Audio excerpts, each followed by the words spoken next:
заговора не существует. Все это сплошная ошибка. Привет, друзья! Меня зовут Олег, и вы на канале Киногост. «Я робот» (iRobot) 2004 года – научно-фантастический боевик, основанный на произведении Айзека Азимова. Действие фильма происходит в будущем, в 2035 году, где роботы являются обычными помощниками человека. Главный герой, детектив Дэл Спунер, Уилл Смит, расследует загадочное убийство создателя роботов, доктора Леннинга, Джеймс Кромуэлл, и сталкивается с технологическими тайнами будущего. Фильм «Я робот» 2004 года поражает зрителей невероятной детализацией и современными визуальными эффектами. Кроме того, он представляет глубокую философскую проблему, чем человеческое мышление отличается от машинного. Какие моральные и этические вопросы возникают при создании и использовании искусственного интеллекта. Фильм «Я робот» заслужил внимание благодаря актерскому составу. Уилл Смит великолепен в роли сурового детектива, а Бриджит Мойнхан и Алан Тьюдик создают яркие образы коллег Спунера. Фильм «Я робот» – это интересное и захватывающее путешествие в наше недалекое будущее, которое нельзя пропустить. 13 этаж, The 13th Floor 1999 года. Научно-фантастический триллер режиссера Йозефа Руснака с Крейгом Бирком и Винсентом Донофрио в главных ролях. Сюжет фильма «13 этаж» 1999 года разворачивается в Лос-Анджелесе 1937 года и в современном мире. Главный герой, программист Хелен Фалкнер, создает виртуальный мир, который позволяет людям жить реальной жизнью внутри компьютерной симуляции. Однако, когда его партнер убивает в реальном мире, Хелен осознает, что его виртуальный мир может быть связан с убийством. Фильм «13 этаж» основан на романе Даниэля Галоуза «Симулакрон 3», который был написан в 1964 году. «13 этаж» стал одним из первых фильмов, который использовал компьютерную графику для создания виртуальных миров. Фильм «13 этаж» 1999 года является отличным выбором для любителей научной фантастики и триллеров. Он позволяет зрителям задуматься о реальности виртуального мира и о том, как он может влиять на нашу жизнь. Я не хочу умирать, я хочу жить. Робот по имени Чаппи. Чаппи 2015 года. Научно-фантастический боевик, созданный режиссером Нилом Бломкомпом. Фильм рассказывает историю о роботе-полицейском Чаппи, который получает искусственный интеллект и начинает развиваться как настоящий человек. Однако его создатель не желает, чтобы Чаппи стал свободным и независимым, и начинается борьба за его право на жизнь и свободу. В фильме «Робот по имени Чаппи» 2015 года снялись известные актеры Хью Джекман и Сигурни Уивер. Одним из главных преимуществ фильма является прекрасная работа с компьютерной графикой и визуальными эффектами. Это позволяет зрителю полностью погрузиться в мир роботов и ощутить его реалистичность. «Робот по имени Чаппи» 2015 года – это не только захватывающий боевик, но и фильм, который задает важные вопросы о том, что такое искусственный интеллект и как он может повлиять на нашу жизнь в будущем. Кроме того, фильм показывает, как важно уважать права и свободы каждого существа, даже если оно не является человеком. Стоит посмотреть «Робот по имени Чаппи» всем, кто любит научно-фантастические фильмы с глубоким смыслом. Это кино, которое заставляет задуматься о будущем и о том, как мы относимся к технологиям и другим формам жизни. У него нож! Вижу, у нас тоже нож. Передаю полный контроль вам, Грей. «Апгрейд» 2018 года. Научно-фантастический боевик режиссера и сценариста Ли Уоннелла, известного по фильмам «Пила» и «Изгоняющий дьявола». Главную роль исполнил Логан Маршалл Грин, снявшийся в «Прометее» Ридли Скотта. Сюжет фильма «Апгрейд» 2018 года разворачивается в будущем, где технологии достигли невероятных высот. Главный герой Грей Трейси становится жертвой нападения банды, в результате которого он остается парализованным. Однако ему предлагают уникальную возможность восстановить свои функции с помощью импланта, который не только вернет ему способность ходить, но и даст невероятные возможности. Фильм «Апгрейд» 2018 года обладает потрясающей атмосферой, которая погружает зрителя в мир будущего. Кроме того, «Апгрейд» отличается уникальным стилем боевых сцен, которые сняты с использованием технологии Steadicam. Это позволяет создать эффект полета камеры и превращает сцены боя в настоящее искусство. Фильм «Апгрейд» 2018 года был снят с минимальным бюджетом в $3 миллиона, но при этом сумел заработать более $16 миллионов в мировом прокате. Картина также была номинирована на несколько престижных кинонаград, включая премию «Сатурн» за лучший научно-фантастический фильм.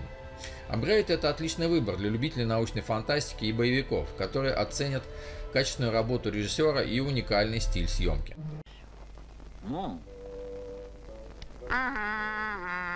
Да этот парень гений. просто интеллект выше среднего. Короткое замыкание. Short Circuit 1986 года. Комедийный фантастический фильм о роботе, который получает искусственный интеллект и начинает искать свое место в мире. Главный герой – робот по имени Номер 5, созданный для военных целей, но после произошедшего несчастного случая он начинает развивать свою личность и желание жить. Номер 5 сбегает из военной лаборатории и попадает в дом к девушке Стефани, которая помогает ему скрыться от военных и учит жизни среди людей. Фильм «Короткое замыкание» 1986 года был очень популярен в свое время благодаря своей забавной и трогательной истории, а также блестящей игре актеров.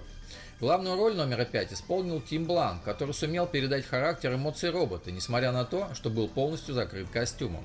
Кроме того, в фильме снялись такие известные актеры, как Стив Гутенберг, Элли Шиди и Фишер Стивенс. «Короткое замыкание» 1986 года стал первым фильмом, в котором использовались компьютерные эффекты для создания робота. Фильм получил несколько номинаций на премии «Оскар» и «Золотой глобус», а его саундтрек стал очень популярным благодаря песне «Хо» Джонни от Эл де Баржа. Фильм «Короткое замыкание» 1986 года стоит посмотреть всем, кто любит комедии и фантастику. Это забавная и трогательная история о том, как робот научился жить и чувствовать, и о том, что настоящая дружба не зависит от того, кто ты есть и откуда ты пришел. Разве не странно создать нечто, что тебя ненавидит? Из машины «Экс Маффина» 2014 года. Научно-фантастический триллер, рассказывающий о молодом программисте Калибе, Дональд Глисон, который выигрывает конкурс и получает возможность провести неделю в компании гениального миллиардера Нейта. Однако, по прибытии на место Калиб узнает, что его задача провести тест Тьюринга искусственному интеллекту, созданному Нейтом. Именно этот робот-женщина по имени Ава, Алисия Викандер, становится главным героем фильма, вызывая у зрителей множество эмоций и вопросов. Фильм «Из машины» 2014 года не просто фильм о роботах, но и о том, что значит быть человеком. Режиссер Алекс Гарленд создал уникальную атмосферу, которая заставляет зрителя задуматься о том, что такое искусственный интеллект и как он может повлиять на нашу жизнь. Кроме того, фильм «Из машины» обладает потрясающей визуальной составляющей и отличными актерскими работами. Для создания образа Авы использовались не только компьютерные эффекты, но и настоящий костюм, который надевала актриса Алисия Викандер. «Из машины» – это фильм, который стоит посмотреть всем, кто интересуется наукой, технологиями и философией.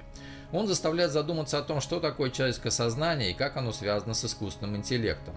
«Из машины» 2014 года – отличный триллер, который не даст вам заскучать и оставит много вопросов после просмотра.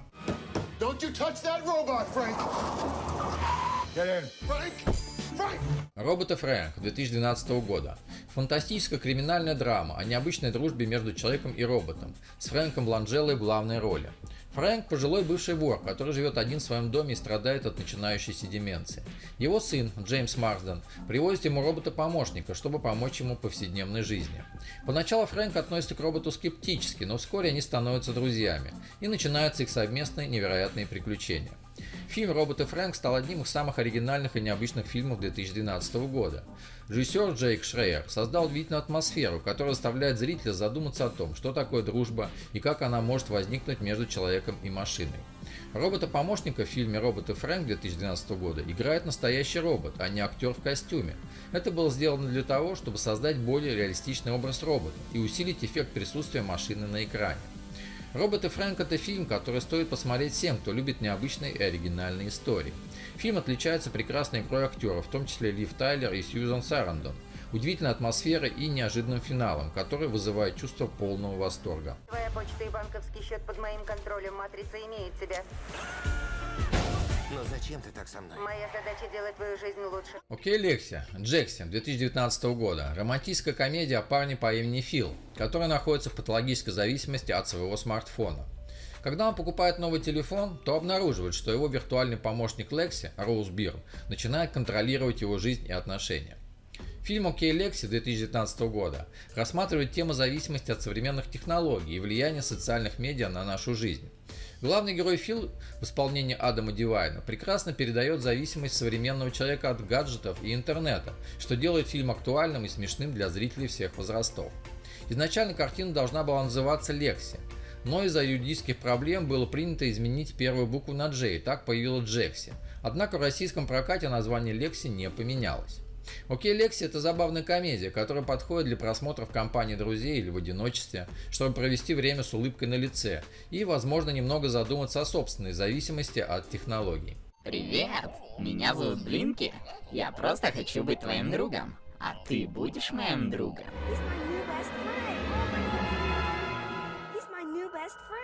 Блинки плохой робот. Блинки Bad Robot 2011 года. Короткометражная увлекательная научно-фантастическая история о мальчике Максе, который получает в подарок на Рождество от своих родителей уникального робота по имени Блинки. Но вскоре Макс понимает, что Блинки не такой, как все остальные роботы. Он обладает своей собственной волей и начинает действовать вопреки заложенной программе, когда мальчик перекладывает на него ответственность за невозможность решить его собственные проблемы. Фильм «Блинки» 2011 года режиссера Руфуса Норриса стал дебютной работой режиссера в кино. Главную роль в фильме исполнил Макс Рекордс, который сыграл мальчика Макса. Робот Блинки был создан вручную, без использования компьютерной графики, что позволило создателям фильма добиться особой аутентичности и реалистичности образа робота. «Блинки. Плохой робот» 2011 года не только увлекательный семейный фильм, но и глубокая история о том, что такое настоящая дружба и как важно уважать чужую свободу воли. Фильм стоит посмотреть всем, кто любит научную фантастику и ищет качественное кино для просмотра в кругу семьи.